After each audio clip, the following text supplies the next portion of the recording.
ओम गणपते नमः। आप सभी का आपके अपने चैनल पर बहुत बहुत स्वागत है। आज इस वीडियो में हम शनि प्रदोष व्रत कथा सुनेंगे। हिंदू धर्म में शनि प्रदोष व्रत का विशेष महत्व है। शनिवार के दिन पड़ने वाले प्रदोष व्रत को शनि प्रदोष व्रत कहा जाता है। प्रदोष व्रत भगवान शिव और शनिवार का दिन शनि देव जी को समर्पित है। मान्यता है कि शनि प्रदोष में भगवान शिव और माता पार्वती व शनि देव जी की पूजा करने से जीवन में सुख समृद्धि आती है, परेशानियों से छुटकारा मिलता है। शनि प्रदोष के दिन शिव पूजन के समय व्रत कथा का पाठ किया जाता है या व्रत कथा सुनी जाती है। आइए सुनते हैं शनि प्रदोष व्रत कथा। गर्गाचार्य ने कहा, हे महामते, आपने शिव शंकर प्रसन्नता हेतु समस्त प्रदोषों का वर्णन किया। अब हम शनि प्रदोष विधि सुनने की इच्छा रखते हैं, सो कृपा करके सुनाइए। तब सूत जी बोले, हे ऋषि, निश्चयात्मक रूप से आपका शिव पार्वती के चरणों में अत्यंत प्रेम है। मैं आपको शनि त्रयोदशी व्रत की विधि बतलाता हूँ, सो ध्यान से सुने। एक निर्धन ब्राह्मण की स्त्री दरिद्रता से दुखी हो शांडल्य ऋषि के पास जाकर बोली, हे महामुने, मैं अत्यंत दुखी हूँ, दुख निवारण का उपाय बतलाइए। मेरे दोनों पुत्र आपकी शरण में हैं। मेरे ज्येष्ठ पुत्र का नाम धर्म है, जो कि एक राजपुत्र है, और लघु पुत्र का नाम शुचिव्रत है।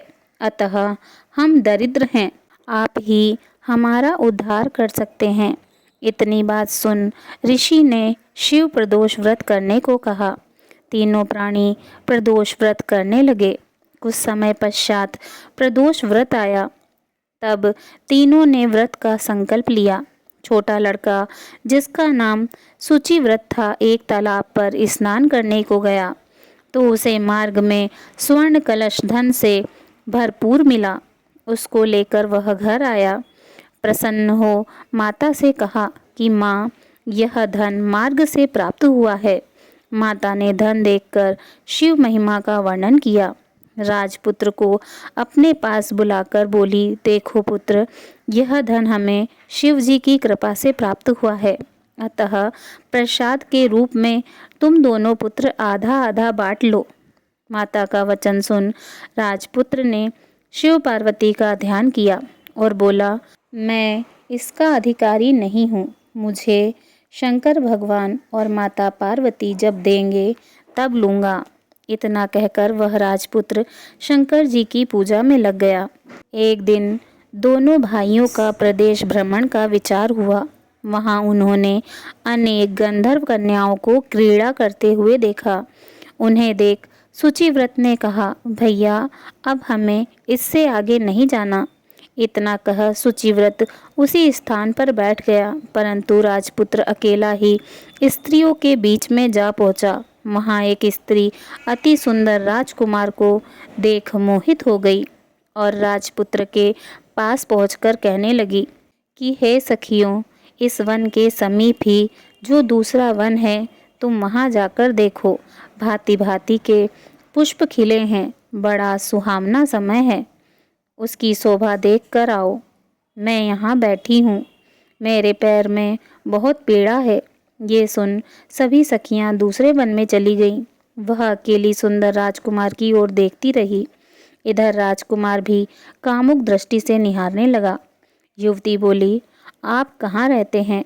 वन में कैसे पधारे? किस राजा के पुत्र हैं? क्या नाम है? राजकुमार बोला, मैं विदर्भ नरेश का पुत्र हूँ। आप अपना परिचय दीजिए। युवती बोली, मैं विद्रविक नाम गंधर्व की पुत्री हूँ। मेरा नाम अंशुमति है। मैंने आपकी मन स्थिति को जान लिया है कि आप मुझ पर मोहित हैं। विधाता ने हमारा तुम्हारा संयोग मिलाया है।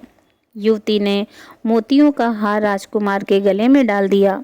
राजकुमार हार को स्वीकार करते हुए बोला, हे भद्रे, मैंने आपका प्रेमोपहार स्वीकार कर लिया है, लेकिन मैं निर्धन हूँ। राजकुमार के इन वचनों को सुनकर गंधर्व कन्या बोली, कि मैं जैसा कह चुकी हूँ वैसा ही करूँगी।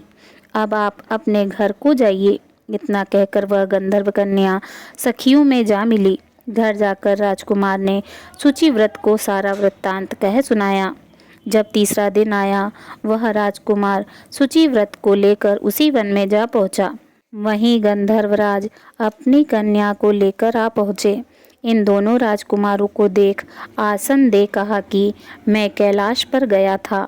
वहाँ भगवान शंकर जी ने मुझे कहा कि धर्मगुप्त नाम का राजपुत्र है, जो इस समय राज्य विहीन निर्धन है, मेरा परम भक्त है। हे गंधर्वराज, तुम उसकी सहायता करो। मैं महादेव की आज्ञा से इस कन्या को आपके पास लाया हूँ। आप इसका निर्वाह करें। मैं आपकी सहायता कर आपको राजगद्दी पर बिठा दूंगा। इस पर गंधर्वराज ने कन्या का विधिवत विवाह कर दिया। विशेष धन और सुंदर गंधर्व कन्या को पाकर राजपुत्र अति प्रसन्न हुआ। भगवत कृपा से वह समयोपरांत अपने शत्रुओं का दमन करके राज्य का सुख भोगने लगा। बोलिए ओम नमः पार्वती पते हर हर महादेव शिव शंभु।